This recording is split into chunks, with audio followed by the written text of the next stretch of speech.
ਸਤਿਨਾਮ ਸ੍ਰੀ ਵਾਹਿਗੁਰੂ ਸਾਹਿਬ JIO.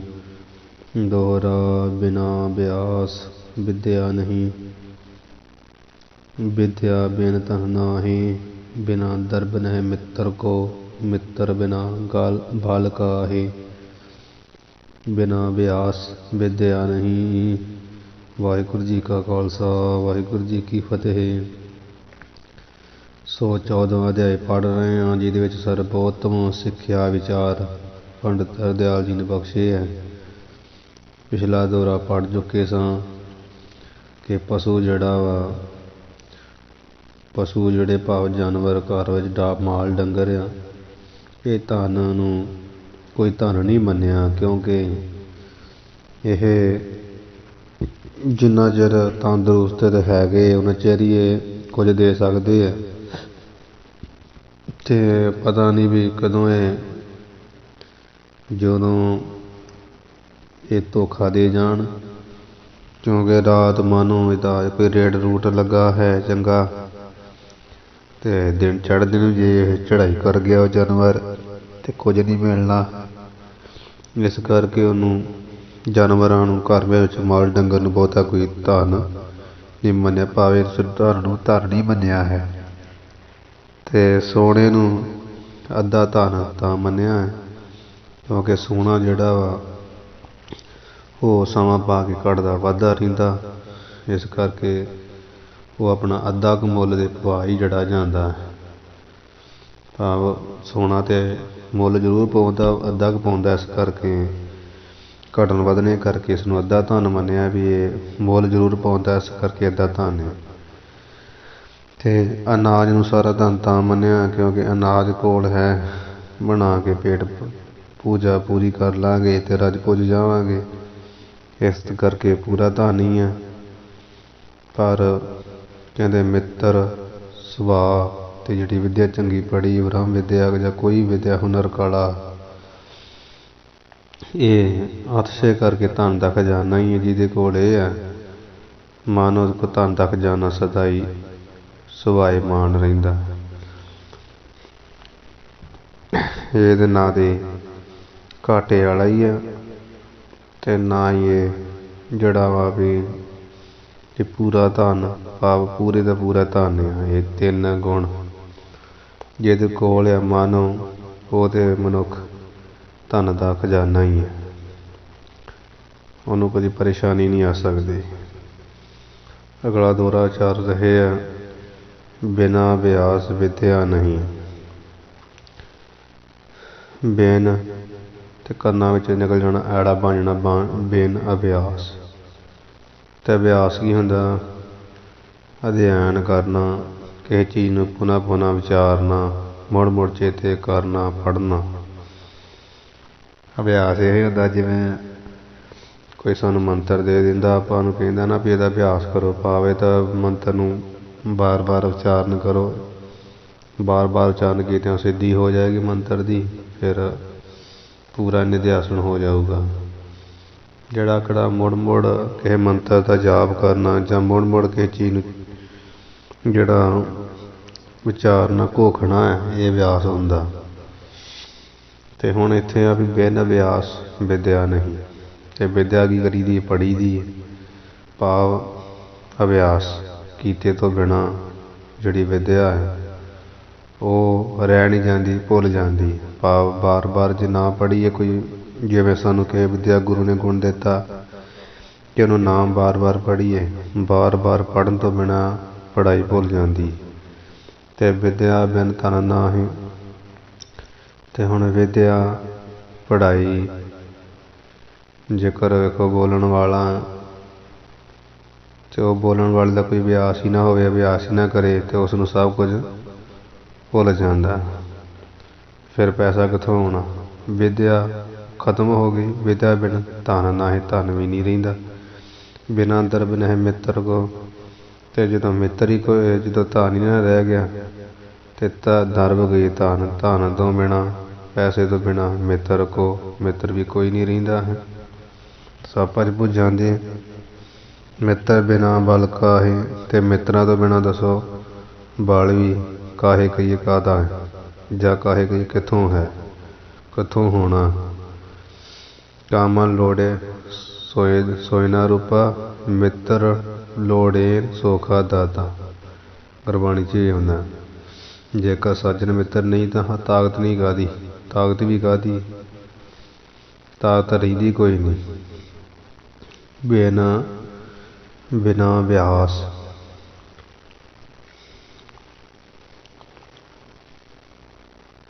विद्या नहीं। जड़ा पुनः पुनः अभ्यास कोई चीज़ नूं चेते करना पढ़ना, इत्थे विद्या की गल इस करके पढ़ना आप बार बार पढ़न तो बिना अभ्यास कीते तो बिना विद्या जिहड़ी है वो फलीभूत नहीं हुंदी ते भुल भुल जाती है। तो विद्या बिन धन ना है, तो विद्या तो बिना धन की प्राप्ति भी नहीं हुंदी। विद्या तो बिना धन ना है, धन भी नहीं रहिंदा। बिना दर्ब न मित्र को, तो फिर जो धन ही ना रह गया, धन तो बिना दे घर वाली की बच्चे मित्र सारे भज जाते। पर मित्र कोई नहीं रहिंदा बिना पैसे तो, ते मित्र बिना बल काहे, ते मित्रों तो बिना दसो बल काहे कहे काहदा है, किते काहे गई किथों किथे है, कोई नहीं है, कोई जोर नहीं मित्रा तो बिना। मित्र की जिंदगी बहुत जरूरी है। तब लग ही गुण गौरवता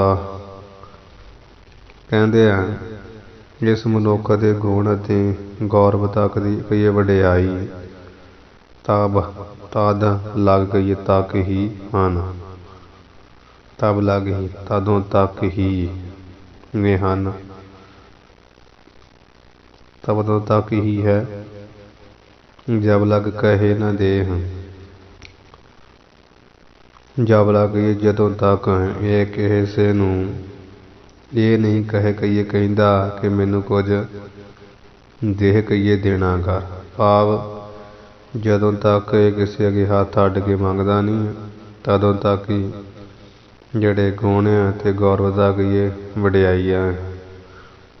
ਦੇ ਕਹੇ ਤੇ ਖੇਹ ਸਭ, ਜਦੋਂ ਇਹ ਮਨੁੱਖ ਕਿਸੇ ਅੱਗੇ ਹੱਥ ਫੈਲਾ ਕੇ ਹੱਥ ਖੋਲ ਕੇ ਅੱਡ ਕੇ ਤੇ ਕਹੀਏ ਕਹਿੰਦਾ ਹੈ ਕਿ ਮੈਨੂੰ ਕੁਝ ਦੇਹ ਕਹੀਏ ਦੇਣਾ ਕਰੋ। ਹਾਂਜੀ ਗੁਣ ਗੌਰਵ ਪਿੱਠ ਦੇਹ, ਤਦੋਂ ਸਭ ਗੁਣ ਜਿਹੜੇ ਉਹ ਚੰਗੇ ਚੰਗੇ ਗੁਣ ਜਿੰਨੇ ਵੀ ਗੁਣ ਆ ਗੌਰਵ ਵਡਿਆਈਆਂ ਪਿੱਠ ਪਿਛਾ ਦੇਹ ਕਹੀਏ ਦੇ ਜਾਂਦੀਆਂ। ਗੁਣ ਮਿੱਟੀ 'ਚ ਮਿਲ ਜਾਂਦੇ ਤੇ ਵਡਿਆਈਆਂ ਬੁੱਢੀਆਂ ਪਿੱਠ ਦੇ ਜਾਂਦੀਆਂ। ਜਦੋਂ ਮੰਗਣ ਲੱਗ ਪੈਂਦਾ ਫਿਰ ਕਹਿੰਦੇ ਵੀ ਮੰਗਤਾ, ਫਿਰ ਕੋਈ ਪੱਲੇ ਨਹੀਂ ਰਹਿੰਦਾ। ਤਬ ਲੱਗ ਹੀ ਗੁਣ ਗੌਰਵਤਾ, ਤਬ ਲੱਗ ਕਹੀਏ ਤਦੋਂ ਤੱਕ ਹੀ ਜਿਹੜੀ ਆ ਤਦੋਂ ਤੱਕ ਹੀ ਗੁਣ ਕੋਲ ਗੁਣਵਾਨ ਹੈ ਪੁਰਸ਼, ਤਦੋਂ ਤੱਕ ਹੀ ਚੰਗਿਆਈ ਬੰਦੇ ਦੀ ਤੇ ਗੌਰਵਤਾ ਕਹੀਏ ਵਡਿਆਈ ਮਹਿਮਾ ਤਦੋਂ ਤੱਕ ਹੀ ਆ। ਜਬ ਲਗ ਕਹਿ ਨਾ ਦੇ ਦੇਹ ਪਾਠ ਸ਼ੋਧਿਆ ਤੇ ਦਦੇ ਲਾਉ ਹਾਸੇ। ਜਬ ਲਗ ਕਹਿ ਨਾ ਦੇਹ, ਜਦੋਂ ਤੱਕ ਇਹ ਕਿਸੇ ਪਾਸੋਂ ਇਹ ਮੰਗਦਾ ਨਹੀਂ ਆ ਤੇ ਕਹਿ ਨਾ ਦੇ, ਜਦੋਂ ਤੱਕ ਕਹਿ ਨਾ ਕਹਿੰਦਾ ਨਹੀਂ ਨਾ ਵੀ ਦੇਹ ਵੀ ਮੈਨੂੰ ਦਿਓ ਕੁਝ, ਤਦੋਂ ਤੱਕ ਇਹਦੇ ਗੁਣ ਆ ਚੰਗਿਆਈਆਂ ਵਾ ਗੌਰਵਤਾ ਕਈ ਵਡਿਆਈਆਂ ਮਹਿਮਾ ਆ। ਬੜਾ ਬੰਦਾ ਨੇਕ ਆ, ਬੜਾ ਤਗੜਾ। ਦੇਹ ਕਹੇ ਤਾਂ ਖੇਹ ਸਭ, ਇੱਥੇ ਵੀ ਦਦੇ ਲਾਉ ਹਾਏ ਸਿਆਰੀ ਲਾ ਲੈਣਾ। ਦੇਹ ਪਾਠ ਸ਼ੁੱਧ ਕਰਨਾ, ਦੇਹ ਨਹੀਂ ਕਹਿਣਾ, ਦੇਹ ਸਹੀ। ਦੇਹ ਕਹੇ ਜਦੋਂ ਕਵੇ ਦੇ ਕਹੇ ਕਈ ਜਦੋਂ ਕਹਿੰਦਾ ਵੀ ਦੇਹ ਕਿ ਦੋ ਕੁਝ ਮੈਨੂੰ ਹੱਥ ਫੈਲਾ ਕੇ ਮੰਗਦਾ ਭੁੱਖਿਆ ਮੰਗ ਤੇ ਖੇ ਸਭ ਤਾਂ ਸਾਰੇ ਜਿਹੜੇ ਗੁਣ ਵਡਿਆਈਆਂ ਗੀਆਂ ਖੇ ਮਿੱਟੀ ਵਿੱਚ ਮਿਲ ਜਾਂਦੀਆਂ, ਖੇ ਹੀ ਹੋ ਜਾਂਦੀਆਂ। ਗੁਣ ਗੌਰਵ ਪਿੱਠ ਦੇਹ, ਇੱਥੇ ਦੇਹ ਪਾਠ ਕਰਨਾ। ਫਿਰ ਜਿਹੜੇ ਗੁਣ ਚੰਗੇ ਗੁਣ ਆ ਤੇ ਗੌਰਵ ਕਹੀਏ ਜਿਹੜੀਆਂ ਵਡਿਆਈਆਂ ਮਹਿਮਾ ਇਹ ਵੀ ਪਿੱਠ ਦੇਹ ਕਹੀਏ ਦੇ ਜਾਂਦੀਆਂ, ਦਿੰਦੇ ਹਨ। ਗੁਣ ਤੇ ਗੌਰਵ ਪਿੱਠ ਦੇ ਜਾਂਦੇ ਜਾਂ ਦੇ ਜਾਂਦੀਆਂ, ਗੁਣ ਤੇ ਵਡਿਆਈਆਂ ਪਿੱਠ ਹੀ ਦੇ ਜਾਂਦੀਆਂ। ਫਿਰ ਕੋਈ ਇੱਜ਼ਤ ਬਾਤ ਨਹੀਂ ਰਹਿ ਜਾਂਦੀ। ਇਸ ਕਰਕੇ ਕਹਿਣ ਤੋਂ ਭਾਵ ਪੰਡਤ ਜੀ ਦਾ ਵੀ ਗੁਣ ਵਡਿਆਈਆਂ 'ਚ ਰੱਖਣੀਆਂ ਕਾਇਮ, ਅਤੇ ਹੱਥ ਫੈਲਾ ਕੇ ਕਹਿਣਾ ਨਹੀਂ ਵੀ ਦਿਓ ਕਿਸੇ ਨੂੰ, ਗੁਰੂ ਸਾਹਿਬ ਦੀ ਕਿਰਪਾ ਨਾਲ ਪਰਮੇਸ਼ਰ ਪਾਸੋਂ ਹੀ ਮੰਗਣਾ, ਕਿਉਂਕਿ ਤੱਦਾ ਦਾਤਾ ਏਕ ਹੈ ਸਭ ਕੋ ਦੇਵਨਹਾਰ। ਉਹ ਮਾਲਕ ਕੋ ਮੰਗੋ ਜਿਹੜਾ ਨਾ ਦੇ ਗੁਣ ਖਤਮ ਕਰਦਾ ਅਤੇ ਨਾ ਕਦੇ ਵਡਿਆਈਆਂ ਖਤਮ ਕਰਦਾ। ਸਾਹਿਬ ਹੱਥ ਵਡਿਆਈਆਂ ਜੈ ਭਾਵੈ ਤੈ ਦੇ, ਅਤੇ ਨਾਨਕ ਨਿਰਗੁਣ ਗੁਣ ਕਰੇ ਗੁਣਵੰਤਿਆ ਗੁਣ ਦੇ। ਉਹ ਪਰਮੇਸ਼ਰ ਐਸਾ ਹੈ, ਉੱਥੇ ਮੰਗੋ। ਮੰਤਰ ਔਖਦ, ਮੰਤਰ ਔਖਦ ਸਿੱਧ ਅਵਧ ਧਨ। ਮੰਤਰ ਦੇ ਵਿੱਚੋਂ ਨਿਕਲ ਜਾਣਾ ਔੜਾ ਐੜਾ। ਮੰਤਰ ਔਖਦ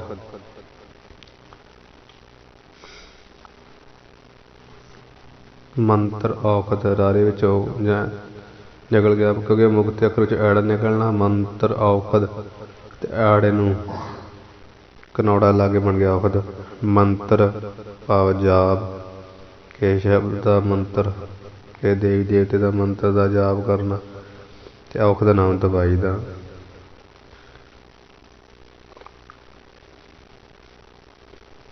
ਠੀਕ ਹੈ ਜੀ। ਸਿੱਧ ਅਵਧ ਧਨ। ਫਿਰ ਸਿੱਧ, ਸਿੱਧ ਨਾਮ ਹੁੰਦਾ ਵਾ ਸ਼ਕਤੀ ਦਾ। ਕੋਈ ਗੁਪਤ ਸ਼ਕਤੀ ਮਿਲ ਜਾਵੇ, ਹਾਂਜੀ, ਕਿਸੇ ਦੇਵੀ ਦਾ, ਕਿਸੇ ਦੇਵੀ ਦੇਵਤੇ ਦੇ ਮੰਤਰ ਦਾ ਜਾਪ ਕਹਿੰਦੇ ਕਰਨਾ ਹੋਵੇ, ਫਿਰ ਕੋਈ ਸਿੱਧੀ ਸ਼ਕਤੀ ਮਿਲ ਜਾਵੇ ਗੁਪਤ, ਫਿਰ ਔਖਦ ਦਵਾਈ ਦਾ ਭੇਦ ਭੂਤ ਆ ਜੇ, ਅਤੇ ਧਨ ਫਿਰ ਜਿਹੜੀ ਦੌਲਤ ਆ। ਮੈਥਨ ਆਪਦੇ ਨਾਮ ਕੀ ਆ?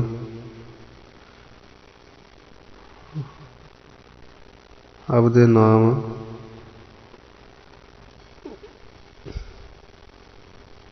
ਉਮਰ ਦਾ ਹੁੰਦਾ, ਹਾਂਜੀ ਉਮਰ। ਮੈਥਨ ਦਾਨ ਕੁਸੇਲ।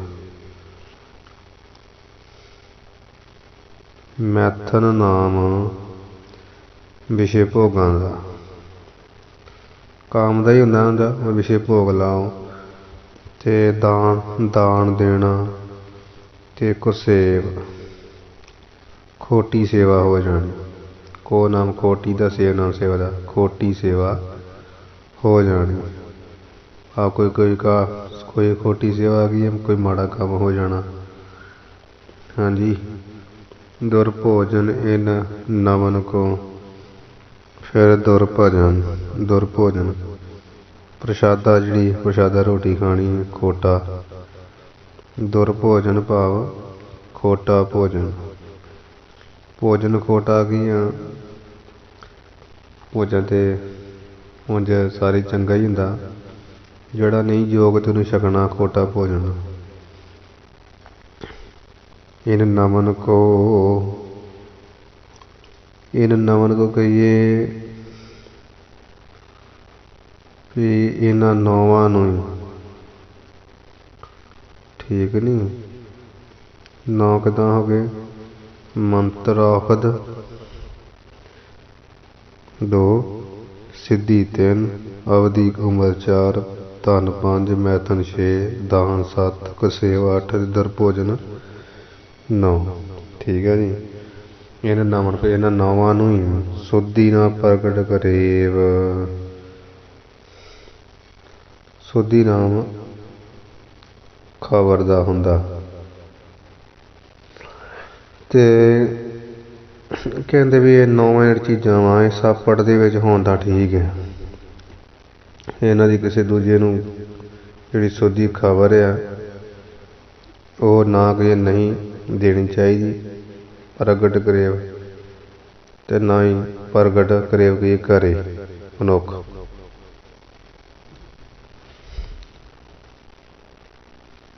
ਇਹ ਤਾਂ ਜਿੱਥੋਂ ਤੱਕ ਵਸ ਚੱਲੇ ਗੁਪਤੀ ਰੱਖੇ, ਇਹਨਾਂ ਦੀ ਕਿਸੇ ਦੀ ਕੰਨੀ ਦੂਜੇ ਦੀ ਭਿਣਕ ਨਾ ਪੈਣ ਦੇਵੇ, ਅਤੇ ਵਸ ਚੱਲੇ ਅਤੇ ਗੁਪਤੀ ਰੱਖੇ। ਇਹਦੇ ਵਿੱਚ ਹੀ ਕਹਿੰਦੇ ਭਲਾ ਆ। ਠੀਕ ਹੈ ਜੀ। ਮੰਤਰੌਖਦ ਸਿੱਧ ਅਵਧ ਧਨ। ਮੰਤਰ ਤੇ ਔਖਦ ਭਾਵ ਕਿਸੇ ਦੇਵੀ ਦੇਵਤੇ ਦੇ ਮੰਤਰਾਂ ਦਾ ਜਾਪ ਕੀਤਾ ਹੋਵੇ। ਔਖਦ ਨਾਮ ਦਵਾਈ ਦਾ ਭੇਤ ਪਤਾ ਹੋਵੇ ਕਿੱਦਾਂ ਬਣਨੀ ਹੈ। ਸਿੱਧ ਨਾਮ ਸ਼ਕਤੀ ਦਾ, ਅਲੌਕਿਕ ਸ਼ਕਤੀ ਜਾਂ ਗੁਪਤ ਸ਼ਕਤੀ, ਉਹ ਸਿੱਧੀ ਸੁੱਧੀ ਕੋਈ ਪ੍ਰਾਪਤ ਹੋਈ ਹੋਵੇ, ਬੰਦੇ ਕੋਲ ਹੋਵੇ। ਅਵਧ ਨਾਮ ਜਿਹੜਾ ਆ ਉਹ ਉਮਰ ਦਾ ਵੀ ਆ, ਤੇ ਇਹ ਸਭ ਫਰਕ ਮਤਲਬ ਪੜ੍ਹਦੇ ਦੇ ਅਧਿਕਾਰੀ ਆ। ਹਾਂਜੀ, ਅਵਧ ਨਾਮ ਸ਼ਸਤਰ ਦਾ ਵੀ ਹੁੰਦਾ, ਹਥਿਆਰ ਦਾ ਵੀ ਹੁੰਦਾ, ਤੇ ਅਵਧ ਨਾਮ ਖਜ਼ਾਨੇ ਦਾ ਵੀ ਹੁੰਦਾ, ਪਰ ਇੱਥੇ ਆਪਾਂ ਆਪ ਦਾ ਨਾਮ ਸ਼ਸਤਰ ਦਾ ਹੀ ਮੁੱਕ ਲੈਣਾ। ਤੇ ਧਨ ਨਾਮ ਦੌਲਤ ਦਾ ਜਾਂ ਧਨ ਅਵਧ ਭਾਵ ਧਨ ਦਾ ਅਵਧੀ ਕੋਈ ਖਜ਼ਾਨਾ ਪ੍ਰਾਪਤ ਹੋਇਆ ਹੋਵੇ, ਕਿਸੇ ਨੂੰ ਕਿਸੇ ਪਾਸਿਓਂ ਵੱਜਿਆ ਹੋਵੇ ਧਨ। ਤੇ ਮੈਥਨ ਨਾਮ ਕੋਈ ਇਸਤਰੀ ਨਾਲ ਸੰਬੰਧ ਕੀਤਾ ਹੋਵੇ, ਵਿਸ਼ਾ ਭੋਗ ਕੀਤਾ ਹੋਵੇ। ਦਾਨ ਕੁਝ ਪਦਾਰਥ ਕਿਸੇ ਨੂੰ ਦਾਨ ਕੀਤਾ ਹੋਵੇ। ਕੁਸੇਵ ਕੋਈ ਖੋਟੇ ਮਨੁੱਖ ਦੀ ਸੇਵਾ ਕੀਤੀ ਹੋਵੇ, ਜਾਂ ਕੋਈ ਖੋਟੀ ਸੇਵਾ ਹੋਈ ਹੋਵੇ, ਕੋਈ ਖੋਟਾ ਕੰਮ ਹੋ ਗਿਆ ਹੋਵੇ। ਦੁਰਭੋਜਨ ਖੋਟਾ ਭੋਜਨ ਜਿਹੜਾ ਨਹੀਂ ਸੀ ਖਾਣ ਯੋਗ, ਜਿਵੇਂ ਸ਼ਾਸਤਰ ਜਿਹਨੂੰ ਨਿਖੇਧੀ ਕਰਦੇ ਮਾਸ ਸ਼ਰਾਬ ਮਾਸ ਦਾ ਹੀ, ਇਹ ਸ਼ਰਾਬ ਮਾਸ ਰੂਪੀ ਭੋਜਨ ਖੋਟਾ ਭੋਜਨ ਖਾਧਾ ਹੋਵੇ। ਇਹਨਾਂ ਨੌਵਾਂ ਚੀਜ਼ਾਂ ਨੂੰ ਸੋਧੀ ਨਾ ਪ੍ਰਗਟ ਕਰੇ। ਇਹਨੂੰ ਸੋਧੀ ਪਾਠ ਕਰਨਾ, ਕਿਉਂਕਿ ਸੁੱਧ ਨਾਮ ਖਬਰ ਦਾ ਹੁੰਦਾ। ਕਹਿੰਦੇ ਇਹਦੀ ਸੋਧੀ ਜਿਹੜੀ ਖਬਰ ਆ ਨਾ, ਖਬਰ ਉਹ ਨਾ ਪ੍ਰਗਟ ਕਰੇ ਭਾਵ ਪੜ੍ਹਦੇ ਜੀ ਰੱਖੇ। ਤੇ ਸੋਧੀ ਨਾਮ ਸ੍ਰੇਸ਼ਟ ਦਾ ਵੀ ਹੁੰਦਾ।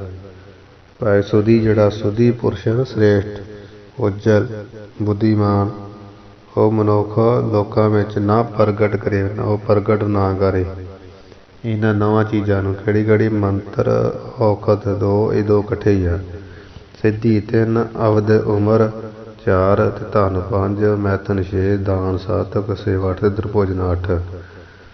ਤੇ ਅਵਧ ਦਾ ਅਰਥ ਜਿਹੜਾ ਆਪਾਂ ਕੀਤਾ ਨਾ ਸ਼ਸਤਰ, ਹਾਂਜੀ ਸ਼ਸਤਰ ਵੀ ਇਹਦਾ ਅਰਥ ਆ। ਜੇ ਆਪਾਂ ਇਹਦਾ ਸ਼ਸਤਰ ਵੀ ਅਰਥ ਹੈ ਅਵਧ ਦਾ ਨਾਮ, ਤੇ ਅਵਧ ਦਾ ਅਰਥ ਉਮਰ ਵੀ ਆ, ਤੇ ਅਵਧ ਦਾ ਨਾਮ ਖਜ਼ਾਨਾ ਵੀ ਹੁੰਦਾ।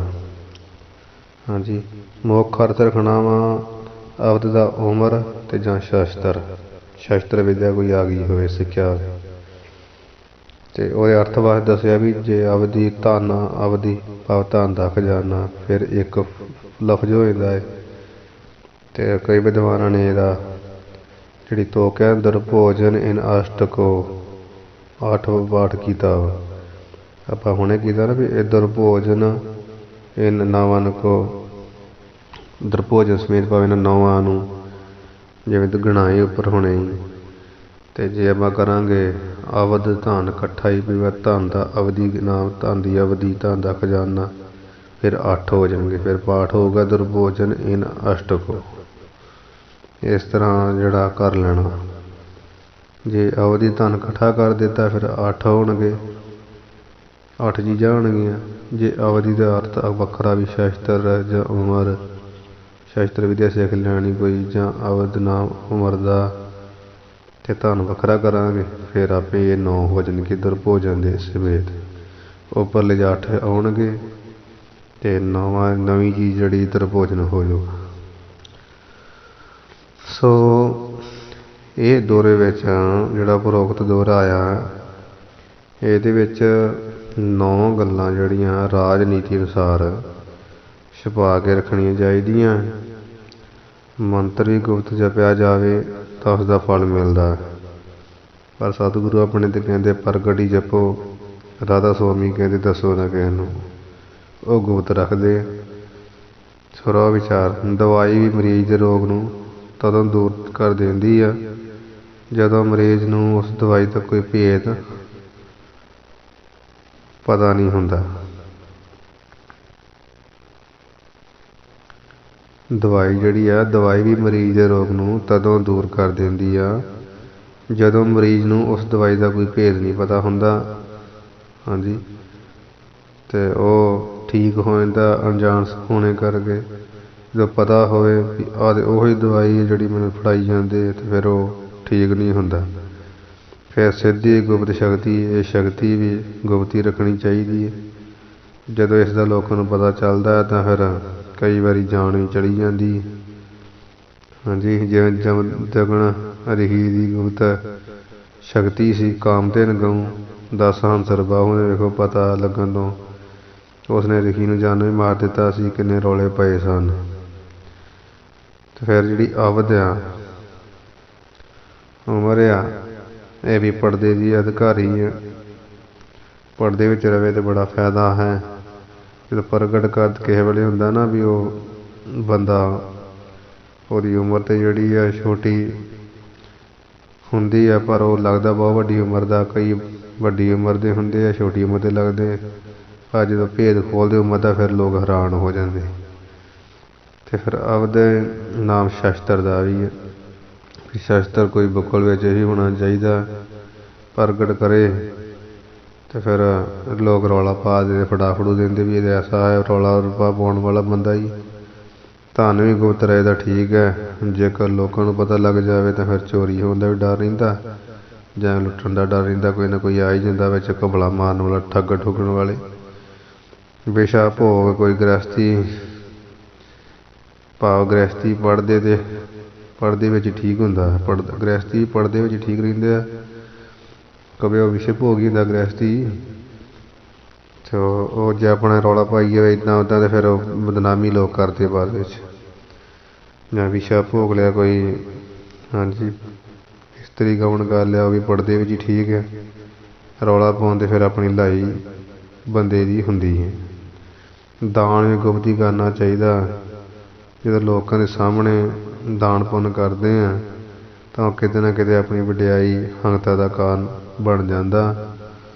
ਅਤੇ ਵੈਸੇ ਵੀ ਫਲੀ ਭੂਤ ਘੱਟ ਹੀ ਹੁੰਦਾ। ਫਿਰ ਕਿਸੇ ਮਾੜੇ ਬੰਦੇ ਦੀ ਸੇਵਾ ਕੀਤੀ ਹੋਵੇ ਤਾਂ ਉਹ ਵੀ ਗੁਪਤ ਰੱਖਣੀ ਚਾਹੀਦੀ, ਕਿਉਂਕਿ ਪਤਾ ਲੱਗਣ 'ਤੇ ਉਸ ਦੇ ਬਰਾਬਰ ਹੀ ਬਦਨਾਮੀ ਹੋਵੇਗੀ।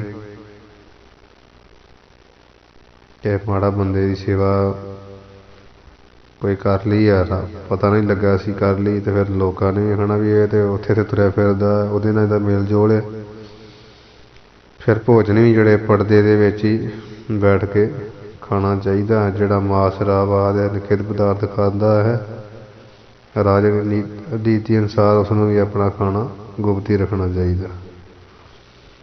ਜੇ ਖੋਟਾ ਭੋਜਨ ਖਾ ਹੀ ਲਿਆ ਕਿਸੇ ਕਰਤੱਵੀ ਜਾਂ ਜਾਣ ਬੁੱਝ ਕੇ ਖਾਧਾ, ਸ਼ਰਾਬ ਜੂਆ ਜਾਂ ਸ਼ਰਾਬ ਸ਼ਰੂਬ ਪੀ ਲਈ ਆ, ਚਲੋ ਇਹ ਪ੍ਰਗਟ ਨਹੀਂ ਰਹਿੰਦੇ। ਜਾਂ ਮਾਸ ਮੂਸ ਖਾ ਲਿਆ ਅਤੇ ਗੁਪਤ ਹੀ ਰੱਖਣਾ ਚਾਹੀਦਾ, ਨਹੀਂ ਤਾਂ ਜਿਹੜੇ ਨਹੀਂ ਖਾਂਦੇ ਫਿਰ ਉਹਨਾਂ ਵਿੱਚ ਰੌਲਾ ਪੈ ਜਾਊਗਾ। ਸੋ ਮਤਲਬ ਇਹਨਾਂ ਜਿੰਨੀਆਂ ਚੀਜ਼ਾਂ ਦੱਸੀਆਂ ਕਹਿੰਦੇ ਵੀ ਇਹ ਪੜਦੇ ਦੇ ਅਧਿਕਾਰੀ ਆ। ਤੁਲਸੀ ਜੀ ਵੀ ਕਹਿੰਦੇ ਭੋਜਨ ਭਜਨ ਖਜ਼ਾਨਾ ਨਾਰੀ, ਇਹ ਚਾਰੋਂ ਪੜਦੇ ਕੇ ਅਧਿਕਾਰੀ। ਭੋਜਨ, ਸਿਮਰਨ, ਖਜ਼ਾਨਾ ਪੈਸਾ, ਨਾਰੀ ਇਸਤਰੀ, ਕਹਿੰਦੇ ਚਾਰੇ ਪੜਦੇ ਦੇ ਅਧਿਕਾਰੀ। ਪ੍ਰਗਟ ਕੀਤੇ ਨਹੀਂ ਅਤੇ ਰੌਲਾ ਰੱਬਾ ਪਿਆ ਨਹੀਂ। ਸੋ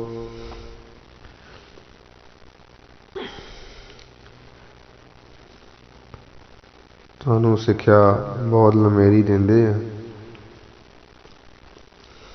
ਉਹ ਆਪਾਂ ਹੁਣ ਜਿਹੜੀ ਵਿਚਾਰ ਕੀਤੀ। ਹੋਰ ਵੀ ਬੜੀਆਂ ਵਿਚਾਰਾਂ ਨਿਕਲ ਜਾਂਦੀਆਂ।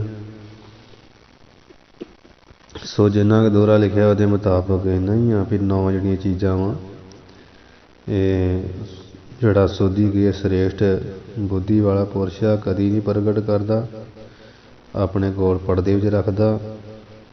ਅਤੇ ਇਹਨਾਂ 9 ਦੀ ਸੋਧੀ ਜਿਹੜੀ ਖਬਰ ਆ ਉਹ ਨਾ ਕਦੀ ਪ੍ਰਗਟ ਕਰੇ ਕਰੇ, ਇੱਦਾਂ ਵੀ ਅਰਥ ਲੱਗ ਜਾਂਦਾ। ਸੋਧੀ ਦਾ ਅਰਥ ਖਬਰ ਵੀ ਸੋਧੀ ਦਾ ਅਰਥ ਸ੍ਰੇਸ਼ਟ ਬੁੱਧੀ ਵਾਲਾ ਵੀ। ਕਿਉਂ? ਸੋ ਨਾਮ ਹੁੰਦਾ ਸ੍ਰੇਸ਼ਟ ਦਾ, ਧੀ ਨਾਮ ਬੁੱਧੀ ਦਾ ਹੁੰਦਾ, ਸ੍ਰੇਸ਼ਟ ਬੁੱਧੀ ਵਾਲਾ। ਠੀਕ ਜੀ।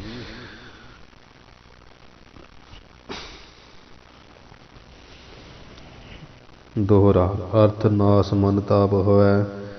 ਕਿਸੇ ਕਾਰਨ ਅਰਥ ਕਹੀਏ ਜਿਹੜਾ ਧਨ ਆ ਨਾਸ ਹੋ ਜਾਣਾ, ਤੇ ਮਨ ਤਾਪ ਹੋਇਆ ਹੈ, ਤਾਪ ਹੋਇਆ ਤੇ ਮਨ ਨੂੰ ਕੋਈ ਤਾਪ ਜਿਹੜਾ ਦੁੱਖ ਆ ਉਹ ਲੱਗਾ ਹੋਣਾ, ਲੱਗਾ ਹੋਵੇ। ਹੋਇਆ ਦਾ ਅਰਥ ਹੋਵੇ ਜਾਂ ਲੱਗਾ ਹੋਣਾ। ਦੁਰ ਚਰਿੱਤਰ ਗ੍ਰਹਿ ਮਾਏ, ਅਤੇ ਦੁਰ ਕਹੀਏ ਜਿਹੜਾ ਖੋਟਾ ਚਰਿੱਤਰ, ਹਾਂਜੀ ਚਰਿੱਤਰ ਖੋਟਾ ਚਰਿੱਤਰ ਕੰਮ ਕਾਰਾ ਗ੍ਰਹਿ ਮਾਈ ਕਹੀਏ, ਗ੍ਰਹਿ ਕਹੀਏ ਘਰ ਦੇ ਮਾਹੇ ਵਿੱਚ ਹੋ ਗਿਆ ਹੋਵੇ। ਆਹ ਘਰ ਦੇ ਕਿਸੇ ਜੀ ਕੋਲੋਂ ਕੋਈ ਵਿਭਚਾਰ ਆਦਿ ਮਾੜਾ ਕਰਮ ਹੋ ਗਿਆ ਹੋਵੇ, ਮਾੜਾ ਖੋਟਾ ਕੰਮ ਹੋ ਗਿਆ ਹੋਵੇ। ਮਾਨ ਭੰਗ ਬੰਚਕ ਕਹੂੰ, ਫਿਰ ਮਾਨ ਕਹੀਏ ਆਦਰ ਸਤਿਕਾਰ, ਭੰਗ ਕਹੀਏ ਨਾਸ ਹੋ ਗਿਆ ਹੋਵੇ। ਭਾਵ ਕਿਸੇ ਥਾਂ ਅਪਮਾਨ ਹੋ ਗਿਆ ਹੋਵੇ ਆਪਣਾ, ਹੋ ਹੀ ਜਾਂਦਾ ਨਾ ਵਾਧਾ ਘਾਟਾ ਕਿਤੇ। ਬੰਚਕ ਕਹੂੰ, ਅਤੇ ਕਹੂੰ ਕਹੀਏ ਕਿਸੇ ਬੰਚਕ ਕਹੀਏ ਠੱਗ ਨੇ ਠੱਗੀ ਮਾਰ ਲਈ ਹੋਵੇ। ਧੀਰ ਪਾਂਚ ਕਹਿ ਨਾਹੀਂ, ਕਹਿੰਦੇ ਪੰਜ ਗੱਲਾਂ ਵਾ। ਇਹਨਾਂ ਪੰਜ ਕਹੀਏ ਪੰਜਾਂ ਗੱਲਾਂ ਨੂੰ ਜਿਹੜਾ ਧੀਰ ਗਏ ਧੀਰ ਜਵਾਨ ਮਨੁੱਖ ਆ ਉਹ ਸੰਕੋਚ ਕਰਕੇ ਰੱਖਦਾ, ਲੁਕੋ ਕੇ ਰੱਖਦਾ। ਕਹਿ ਨਾਹੀਂ ਕਹਿੰਦਾ ਨਹੀਂ ਹੈ ਬਾਹਰ ਲੋਕਾਂ ਨੂੰ, ਕਹਿਣਾ ਆਖ ਕੇ ਕਹਿੰਦਾ ਨਹੀਂ ਹੈ ਲੋਕਾਂ ਵਿੱਚ। ਭਾਵ ਉਹ ਇਹਨਾਂ ਚੀਜ਼ਾਂ ਨੂੰ ਜਿਤਨਾ ਗੁਪਤ ਰੱਖਦਾ ਤੇ ਉਹਦੀ ਇੱਜ਼ਤ ਬਣੀ ਰਹਿੰਦੀ ਹੈ। ਜਦੋਂ ਆਪਾਂ ਪ੍ਰਗਟ ਕਰਾਂਗੇ ਤੇ ਫਿਰ ਆਪਣੀ ਹੀ ਲਾਈ ਹੋਊਗੀ। ਠੀਕ ਹੈ ਜੀ। ਮਤਲਬ ਸਾਨੂੰ ਵੀ ਸਿੱਖਿਆ ਦਿੰਦੇ ਵੀ ਇਹ ਚੀਜ਼ਾਂ ਗੁਪਤ ਰੱਖਣੀਆਂ ਚਾਹੀਦੀਆਂ, ਰੌਲਾ ਨਹੀਂ ਪਾਉਣਾ ਚਾਹੀਦਾ। ਕਿਹੜੀਆਂ ਕਿਹੜੀਆਂ? ਅਰਥ ਨਾਸ, ਵੀ ਪੈਸਾ ਨਾਸ ਹੋ ਗਿਆ, ਭਗਾ 'ਚ ਪੈਸਾ ਨਾ ਰਹਿ ਜੇ, ਰੌਲਾ ਨਾ ਪਾਵੇ। ਹੈ ਨਹੀਂ ਹੈ ਨਹੀਂ ਹੈ ਨਹੀਂ ਹੈ ਨਹੀਂ, ਫਿਰ ਲੋਕ ਵੀ ਲਾਗੂ ਖਿਸਕਣੇ ਸ਼ੁਰੂ ਹੋ ਜਾਣਗੇ ਵੀ ਪੱਲੇ ਕੱਖ ਨਹੀਂ। ਮਨ ਤਾਪ ਹੋਇਆ, ਫਿਰ ਮਨ ਵਿੱਚ ਕੋਈ ਜਿਹੜਾ ਤਾਪ ਤੂਪ ਹੋਵੇ, ਮਨ ਨੂੰ ਭਾਵ ਮਨ ਵਿੱਚ ਗੁੱਝਾ ਹੀ ਕੋਈ ਦੁੱਖ ਜਿਹਾ ਹੋਵੇ, ਤਾਪ ਕਲੇਸ਼ ਹੋਵੇ। ਦੁਰ ਚਰਿੱਤਰ ਗ੍ਰਹਿ ਮਾਹੀ, ਤੇ ਗ੍ਰਹਿ ਮਾਹੀ ਘਰ ਦੇ ਵਿੱਚ ਕੋਈ ਖੋਟਾ ਹੀ ਚਰਿੱਤਰ ਜਿਹੜਾ ਭਾਵ ਕੰਮ ਹੋ ਗਿਆ ਹੋਵੇ। ਕਈ ਵੇਲੇ ਹੋ ਜਾਂਦਾ ਨਾ ਪਤ, ਜਿਹੜੇ ਗੱਲਾਂ ਨਹੀਂ ਸੋਚੀਆਂ ਦੀਆਂ ਉਹ ਹੋ ਜਾਂਦੀਆਂ ਮਾੜੀਆਂ, ਤੇ ਲੋਕ ਵਿਚਾਰੇ ਫਿਰ ਗੁਪਤੀ ਕਈ ਰਹਿੰਦੇ, ਕਈ ਸਾਡੇ ਅੱਗੇ ਰੌਲਾ ਪਾ ਲੈਂਦੇ, ਕਈ ਪੜਦੇ ਜਿਹੇ ਰੱਖਦੇ। ਮਾਨ ਭੰਗ, ਫਿਰ ਮਾਨ ਆਦਰ ਸਤਿਕਾਰ ਵੀ ਭੰਗ ਹੋ ਗਿਆ, ਨਾਸ ਹੋ ਗਿਆ ਹੋਵੇ। ਜਾਂ ਕਿਤੇ ਆਪਣਾ ਗਏ ਹੋਏ ਉੱਥੇ ਆਪਣਾ ਆਦਰ ਮਾਨ ਕਿਸੇ ਨੇ ਭੰਗ ਕਰ ਦਿੱਤਾ ਹੋਵੇ, ਨਾਸ ਕਰ ਦਿੱਤਾ ਵੱਧ ਘੱਟ ਬੋਲ ਕੇ। ਬੰਚਕ ਕਹੂੰ ਕਿ ਕਿਤੇ ਬੰਚਕ ਜਿਹੜਾ ਠੱਗ ਤੋਂ ਠੱਗਿਆ ਗਿਆ ਹੋਵੇ ਮਨੁੱਖ। ਹਾਂਜੀ। ਧੀਰ ਪਾਂਚ ਕਹਿ ਨਾਹੀਂ, ਜਿਹੜਾ ਧੀਰ ਜਵਾਨ ਉਹ ਪੰਜ ਗੱਲਾਂ ਕਹਿੰਦਾ ਨਾਹੀਂ ਨਹੀਂ ਕਿਸੇ ਗੁਪਤੀ ਰੱਖਦਾ। ਭਾ ਉਹਨੂੰ ਪਤਾ ਮੇਰੇ ਨਾਲ ਹੋਈਆਂ, ਜੇ ਮੈਂ ਕਹੂੰਗਾ ਤੇ ਮੇਰਾ ਜਿਹੜਾ ਇੱਜ਼ਤ ਜਾਂਦੀ ਰਹੂਗੀ, ਇਸ ਕਰਕੇ ਗੁਪਤੀ ਰੱਖਦਾ ਤੇ ਇੱਜ਼ਤ ਉਹਦੀ ਬਣੀ ਰਹਿੰਦੀ ਹੈ। ਸਾਨੂੰ ਵੀ ਸਿੱਖਿਆ ਦਿੰਦੇ ਵੀ ਗੁਪਤੀ ਰੱਖੇ, ਇੱਜ਼ਤ ਨਾ ਆਪਣੀ ਗਵਾਵੇ। ਠੀਕ ਨਹੀਂ?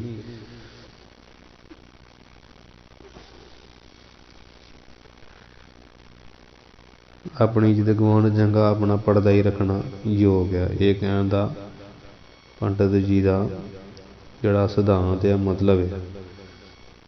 ਦੋਹਰਾ ਕਾਰਦਾਰ ਮੈਥਨ ਕਰਜ। ਹੁਣ ਅਗਲਾ ਦੋਹਰਾ ਲਿਖਦੇ ਆ, ਕਾਰਦਾਰ ਕਹੀਏ ਨੌਕਰੀ, ਕਾਰਦਾਰ ਕਹੀਏ ਨੌਕਰੀ, ਮੈਥਨ ਕਹੀਏ ਕਾਮ ਚੇਸ਼ਟਾ, ਵਿਸ਼ਾ ਭੋਗ ਜਾਂ ਇਸਤਰੀ ਨਾਲ ਕੋਈ ਸੰਬੰਧ। ਕਰਜ ਕਹੀਏ ਕਰਜ਼ਾ, ਗਰਭ ਚਾਰ ਜੋ ਇਹ, ਫਿਰ ਗਰਭ ਕਹੀਏ ਮਾਂ ਦੇ ਪੇਟ 'ਚ ਬੱਚਾ ਹੋਣਾ। ਇਹ ਚਾਰ ਜੋ ਕਹੀਏ ਜੋ ਜਿਹੜੀਆਂ, ਜੋ ਇਹ ਕਹੀਏ ਇਹ ਚਾਰ चीज़ां है।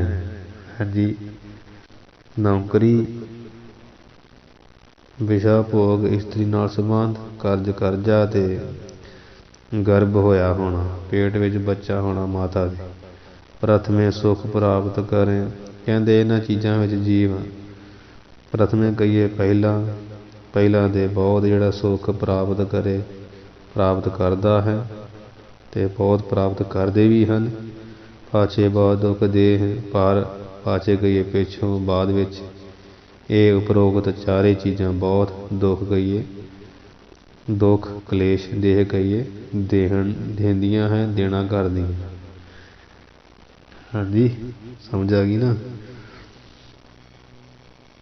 ये चार चीज़ां मनुख कर लग्या संग भी नहीं करता ते बाद विच इहनूं मनुख नूं ये चारे चीज़ां दुख भी बहुत देंदियां। कारदार, कारदार हुंदा नंबरदार नूं भी कहंदे उदां दे।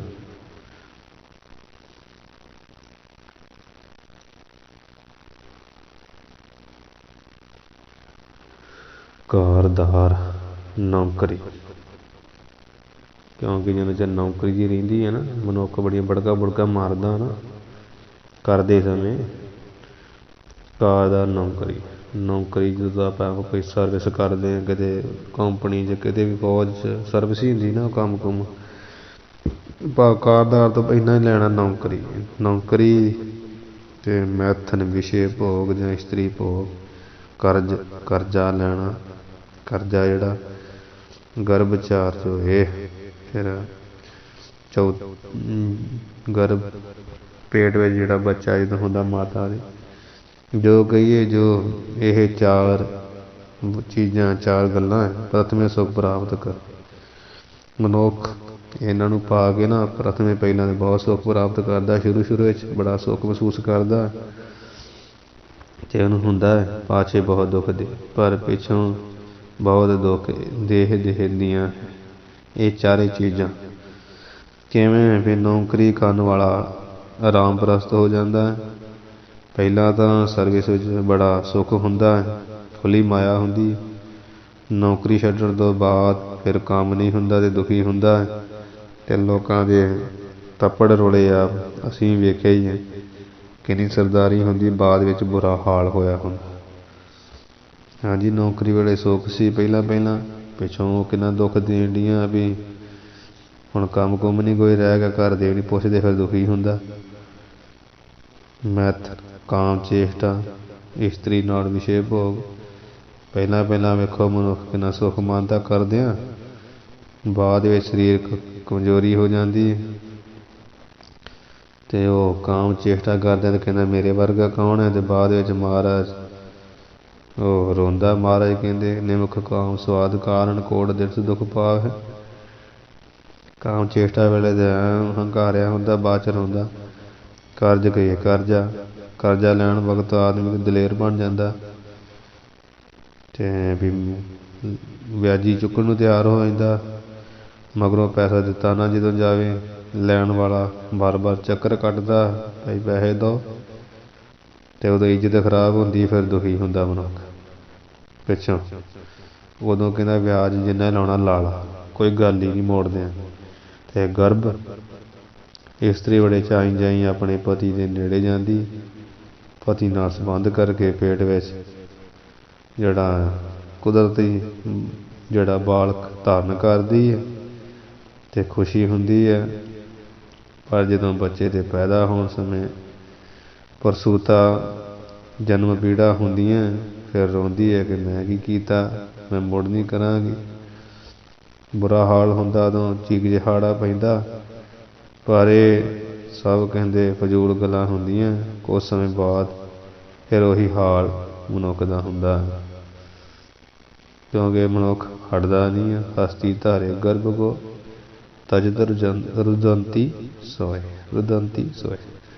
ਹੱਸਦੀ ਧਾਰਦੀ ਗਰਭ ਨੂੰ ਮਾਤਾ, ਤਾਂ ਛੱਡਦੇ ਆ ਗਰਭ ਨੂੰ ਬਹੁਤ ਰੁਦੰਤੀ ਗੇ ਰੋਂਦੀ।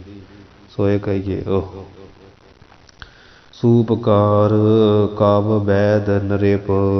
ਸੂਪਕਾਰ ਕਹੀਏ ਰਸੋਈਆ ਲਾਂਗਰੀ, ਕਾਵ ਕਹੀਏ ਕਵੀ ਕਵੀਸ਼ਰ, हाँ जी। ते वैद, वैद कहिए वैद डॉक्टर, नरेप राजा, शास्त्री मरमी जान, शास्त्री, शास्त्री कहिए शस्त्र वाला, हथियार वाला। मरमी कहिए भेती, घर का भेद जानन वाला या अपना भेद जानन वाला भेती, मरमी जान, मरमी जान भेद जानन वाला, भेती बंदा। स्वाम बंदनी मुग्ध नर, स्वाम, स्वाम कहिए स्वामी मालिक, बंदनी, बंदनी, बंदनी का अर्थ नमस्कार करन योग, वंदना करन योग, वंदना हर वंदना। वो कौन है? बंदा कि मत्था किनू टेकते हैं, वंदना किनू करते हैं? गुरु नहीं करते। इस तरह बंदनी कहिए एक होंदी वंदना, वंदना दे मत्था, ते बंदनी जिन्हों करनी नमस्कार करन योग पा गुरु। मुग्ध कहिए मूर्ख, नर कहिए मनुख, मूर्ख मनुख। मत को पाए मतमान, मतमान कहिए समझदार, जो समझदार आदमी है इन्हां सारिਆਂ ਨੂੰ कदी तंग ना करे। ਜਿਹੜੇ ਹੁਣੇ ਦੱਸੇ ਆ ਨਾ 9 ਜਾਣੇ, ਇਹਨਾਂ ਨੂੰ ਕਹਿੰਦੇ ਆ ਵੀ ਤਾਂ ਨਾ ਹੀ ਪਰੇਸ਼ਾਨ ਮਨੁੱਖ ਜਿਹੜਾ ਕਰੇ। ਉਹ ਵੀ ਦੱਸਣਗੇ ਕਿਉਂ ਨਾ ਕਰੇ। सूपकार, सूपकार कहिए रसोईया, लांगरी कव कहिए कवि कवीशर, वैद हकीम, डॉक्टर नरेप राजा, शास्त्री कहिए शस्त्रधारी, हाँ जी हथियार वाला, ते मरमी कहिए भेद भेती, जान कहिए जानन वाला, भेद जानन वाला।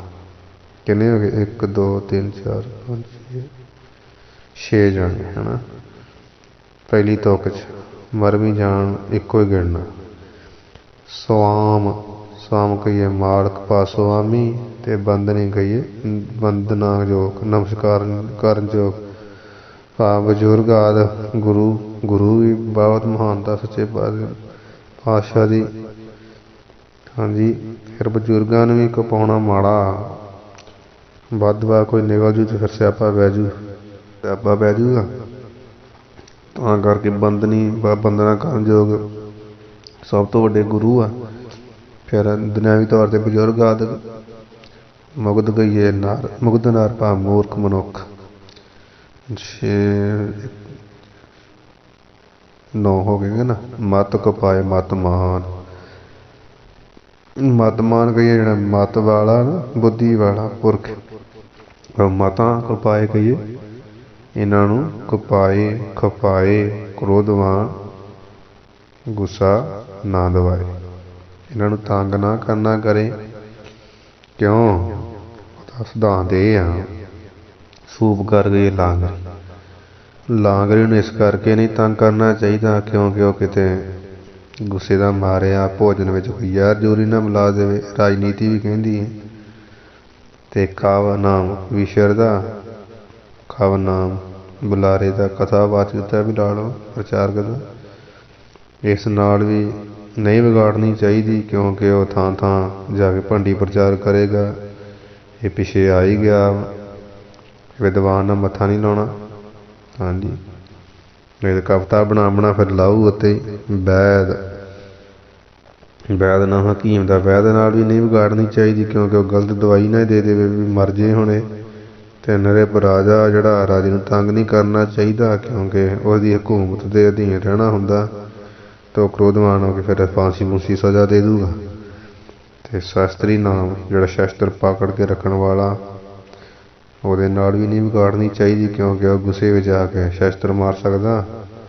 ਤੇ ਮਰਮੀ ਜਾਨ ਭੇਤੀ ਜਾਣਨ, ਭੇਤ ਜਾਣਨ ਵਾਲਾ, ਉਹਦੇ ਨਾਲ ਨਹੀਂ ਵਿਗਾੜਨੀ ਚਾਹੀਦੀ ਭਾਵੇਂ ਸਾਡਾ ਭੇਤ ਜਾਣ ਤੇ ਭਾਵੇਂ ਘਰ ਦਾ। ਨਹੀਂ ਤੇ ਫਿਰ ਉਹ ਦੁਸ਼ਮਣਾਂ ਨੂੰ ਸਾਡੇ ਬਾਰੇ, ਉਹਦੇ ਘਰ ਬਾਰੇ ਦੱਸੂਗਾ, ਵਿਰੋਧੀਆਂ ਨੂੰ, ਤਾਂ ਬੜੀ ਬੇਇੱਜ਼ਤੀ ਹੋਊਗੀ। ਫਿਰ ਕੋਈ ਭੇਤ ਖੋਲੂ ਘਰ ਦੇ 100 ਘਰ ਦੇ ਭੇਤ ਹੁੰਦੇ। स्वाम ਜਿਹੜਾ ਮਾਲਕ ਆ, ਮਾਲਕ ਨੂੰ ਤੰਗ ਨਹੀਂ ਕਰਨਾ ਚਾਹੀਦਾ। ਉਹ ਫਿਰ ਨੌਕਰਾਂ ਵਾਲੀ ਕਰੂ ਫਿਰ ਪੂਰੀ, ਜਿਵੇਂ ਨੌਕਰਾਂ ਨੂੰ ਕਰੀਦੀ ਡਾਂਗ ਸੋਟਾ, ਨੌਕਰੀ ਤੋਂ ਕੱਢ ਸਕਦਾ, ਪਰੇਸ਼ਾਨ ਵੀ ਕਰ ਸਕਦਾ, ਹੋਰ ਤੰਗੀ ਦੇ ਕੰਮ ਕਰਾ ਸਕਦਾ। ਅਤੇ ਜੋ ਨਮਸਕਾਰ ਕਰਨ ਯੋਗ ਹੈ, ਗੁਰੂ ਪੀਰ ਬਜ਼ੁਰਗ, ਉਹਨਾਂ ਨੂੰ ਤਾਂ ਨਹੀਂ ਤੰਗ ਕਰਨਾ ਚਾਹੀਦਾ, ਕਿਉਂਕਿ ਉਹ ਬਦਦੁਆ ਨਾ ਦੇ ਦੇਣ। ਕੋਈ ਹੋ ਗਿਆ ਕੋਈ ਬਚਨ ਫਿਰ ਮਾਰੇ ਜਾਂਦਾ ਬੰਦਾ। ਗੁਰੂ ਪੀਰਾਂ ਦਾ ਮਾਰਿਆ, ਫਿਰ ਬਜ਼ੁਰਗਾਂ ਦਾ ਮਾਰਿਆ, ਕਿਤੇ ਥਾਂ ਢੋਈ ਨਹੀਂ ਮਿਲਦੀ। ਸੇਵਾ ਹੀ ਚੰਗੀ ਹੈ ਬਸ। ਮੂਰਖ ਨਾਲ ਕਦੇ ਨਹੀਂ ਵਿਗਾੜਨੀ ਚਾਹੀਦੀ, ਕਿਉਂਕਿ ਉਹ 10 ਲੋਕਾਂ ਵਿੱਚ ਖੜੇ ਦੀ ਇੱਜ਼ਤ ਮਿੱਟੀ 'ਚ ਮਿਲਾ ਸਕਦਾ। ਗੱਲ ਇਹੋ ਜਿਹੀ ਕਰਕੇ ਇਹੋ ਜਿਹੀ।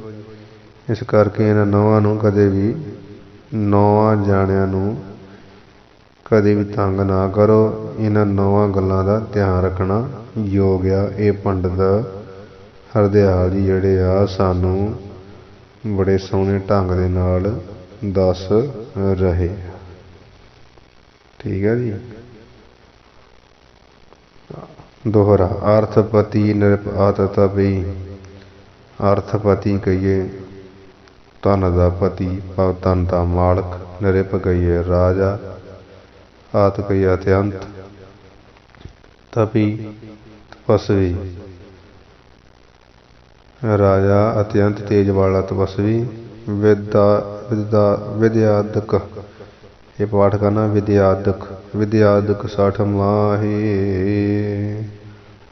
ਵਿਦਿਆਦਕ, ਵਿਦਿਆਦਕ 60 ਮਾਹੀ। ਵਿਦਿਆ ਆਦਿਕ, ਵਿਦਿਆ ਆਦਿਕ ਭਾਵ ਜਿਹੜੀ ਵਿਦਿਆ ਆਦਿਕ ਬਹੁਤੀ, ਬਹੁਤੀ ਵਿਦਿਆ ਪੜ੍ਹਿਆ ਹੋਇਆ ਵਿਦਵਾਨ। ਹਾਂਜੀ। ਅਤੇ 60 ਮਾਹੀ, ਅਤੇ ਇਹਨਾਂ ਵਿੱਚ ਜਿਹੜੇ 60 ਕਹੀਏ ਮੂਰਖ ਮਨੁੱਖੇ। ਵਿਦੁਖ ਗੁਰੂ ਅਰ ਅਸ਼ਟਕੋ। ਵਿਦੁਖ ਨਾਮ ਪੰਡਿਤ ਦਾ, ਗੁਰੂ ਨਾਮ ਗੁਰਦੇਵ ਦਾ, ਅਤੇ ਅਰ ਨਾਮ ਦੁਸ਼ਮਣ ਦਾ। ਅਤੇ ਅਸ਼ਟਕੋ ਕਹੀਏ 8 ਨੂੰ, 8 ਨੂੰ, ਭਾਵੇਂ ਇਹਨਾਂ 8 ਨੂੰ ਧੀਰੋਤਰ, ਧੀਰੋਤਰ ਦੇ ਨਾਂ ਹੈ। ਧੀਰ ਅਤੇ ਹੋੜੇ ਵਿੱਚ ਉਹਨੇ ਬਣ ਗਿਆ ਊੜਾ, ਬਣ ਗਿਆ ਧੀਰ ਉੱਤਰ। ਭਾਵ ਜਿਹੜਾ ਧੀਰਜਵਾਨ ਆ ਉਹ ਮਨੁੱਖ, ਧੀਰਜਵਾਨ ਮਨੁੱਖ। ਉੱਤਰ ਕਹੀਏ ਉੱਤਰ, ਉੱਤਰ ਭਾਵ ਜਵਾਬ ਦੇ ਨਾ ਹੈ, ਦੇ ਨਾ, ਦੇਵੇ ਨਾ। ਜਾਂ ਧੀਰਜਵਾਨ ਉੱਤਰ ਦੇ ਦਿੰਦੇ ਨਾ ਹੈ, ਕਹੀਏ ਨਹੀਂ ਹੈ, ਨਹੀਂ ਦੇਣਾ ਗੱਲ। ਭਾਵੇਂ ਇਹਨਾਂ ਨਾਲ ਬਹਿਸਬਾਜ਼ੀ ਨਹੀਂ ਕਰਦੇ ਧੀਰਜਵਾਨ ਪੁਰਸ਼, ਕਿਉਂਕਿ ਇਸ ਵਿੱਚ ਆਪਣਾ ਹੀ ਨੁਕਸਾਨ ਹੁੰਦਾ ਹੈ।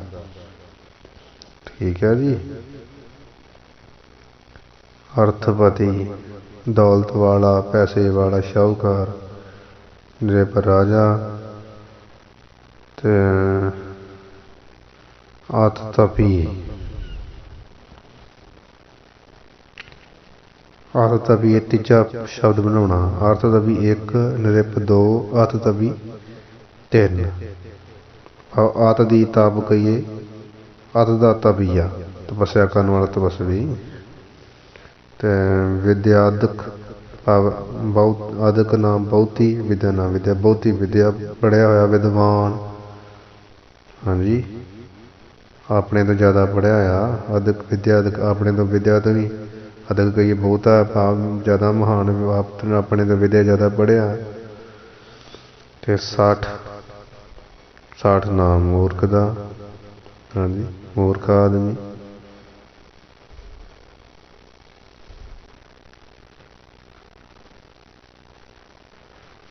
ਵਿਦੋਖ, ਵਿਦੋਖ 6ਵਾਂ। ਅਰਥਪਤੀ 1, ਨਿਰਪ 2, ਆਤਤਪੀ 3, ਵਿਦਿਆਦਕ 4, 60 5। ਅਤੇ ਵਿਦੁਖ ਨਾਮ ਵਿਦੁਖ, ਵਿਦੁਖ ਪਾਠ ਕਰਨਾ ਨਾ, ਵਿਦੁਖ, ਵਿਦੁਖ, ਵਿਦੁਖ ਨਹੀਂ ਕਹਿਣਾ, ਵਿਦੁਖ ਪਾਠ, ਵਿਦੁਖ ਹੀ ਸਹੀ ਪਾਠ ਆ। ਵਿਦੁਖ, ਵਿਦੁਖ 6, ਗੁਰੂ 7, ਔਰ ਵੈਰੀ 8। हो गया अष्टको। इन्हां अठां नूं धीर उत्तर दे ना है, धीर जवान उत्तर देंदा नहीं है। ठीक है, जवाब नहीं वो देंदा। ਤਾਂ कारण भी आ क्यों की कहते हैं भी ਜਿਹੜਾ ਪੈਸੇ ਵਾਲਾ ਸ਼ਾਹੂਕਾਰ ਅਮੀਰ ਆ ਉਹਨੂੰ ਇਸ ਕਰਕੇ ਜਵਾਬ ਨਹੀਂ ਦੇਣਾ ਚਾਹੀਦਾ ਤਾਂ ਕਿ ਕਿਸੇ ਲੋੜ ਵੇਲੇ ਕੰਮ ਆ ਸਕਦਾ, ਆਪਣਾ ਆਪਾਂ ਪੈਸਾ ਧੇਲਾ ਫੜ ਸਕਦੇ ਹਾਂ, ਲੋੜ ਤੇ ਪਈ ਰਹਿੰਦੀ। ਤੇ ਅੱਗੇ ਰਾਜਾ 2 ਨੰਬਰ, ਰਾਜੇ ਨੂੰ ਇਸ ਲਈ ਜਵਾਬ ਨਹੀਂ ਦੇਣਾ ਚਾਹੀਦਾ ਕਿਉਂਕਿ ਹਕੂਮਤ ਦੀ ਨਾਰਾਜ਼ਗੀ ਨਾਲ ਘਰ ਕਾਟ ਦੀ ਬਰਬਾਦੀ ਹੁੰਦੀ ਆ ਤੇ ਉਹ ਕੁਝ ਵੀ ਸਾਡੇ ਨਾਲ ਕਰ ਸਕਦਾ ਕਿਉਂਕਿ ਰਾਜਾ ਜੂ ਹੈ। ਤੇ ਆਦਤ ਦਾ ਜੋ ਤਪੱਸਿਆ ਕਰਨ ਵਾਲਾ ਭਜਨੀਕ ਪੁਰਸ਼ ਆ, ਸਾਧੂ ਸੂਧੂ ਕੋਈ ਹੈ, ਸਾਧੂ ਤਪੱਸਿਆ ਕਰੂਗਾ ਨਾ, ਇਸ ਕਰਕੇ ਜੀ ਜਵਾਬ ਦੇਣਾ ਚਾਹੀਦਾ ਤਾਂ ਕਿ ਉਹ ਕੋਈ ਕੋਝ ਬਚਨ ਨਾ ਕਰ ਦੇਣ ਜਿਸ ਕਰਕੇ ਸਾਨੂੰ ਬਚਨਾਂ ਦਾ ਸਾਹਮਣਾ ਕਰਨਾ ਪੈ ਜਾਵੇ। ਤੇ ਜੋ ਵਿਦਿਆਦਕ ਆਪਣੇ ਅਧਿਕ ਵਿਦਿਆ ਪੜ੍ਹਿਆ ਹੋਇਆ ਆ ਸਾਡੇ ਤੋਂ ਜ਼ਿਆਦਾ ਮਹਾਨ ਵਿਦਵਾਨ ਹੈ, ਉਹਦੇ ਨਾਲ ਇਸ ਕਰਕੇ ਸਵਾਲ ਜਵਾਬ ਨਹੀਂ ਕਰਨਾ ਚਾਹੀਦਾ ਤਾਂ ਕਿ ਉਹ ਕਿਸੇ ਸੱਥ ਵਿੱਚ ਸਾਨੂੰ ਨੀਵਾਂ ਹੀ ਨਾ ਦਿਖਾ ਦੇ, ਸ਼ਰਮਿੰਦਗੀ ਉਠਾਉਣੀ ਪਵੇਗੀ ਫਿਰ ਕਿਉਂਕਿ ਜ਼ਿਆਦਾ ਪੜ੍ਹਿਆ ਆਪਣੇ ਨੂੰ। ਅਤੇ ਮੂਰਖ ਨਾਲ ਇਸ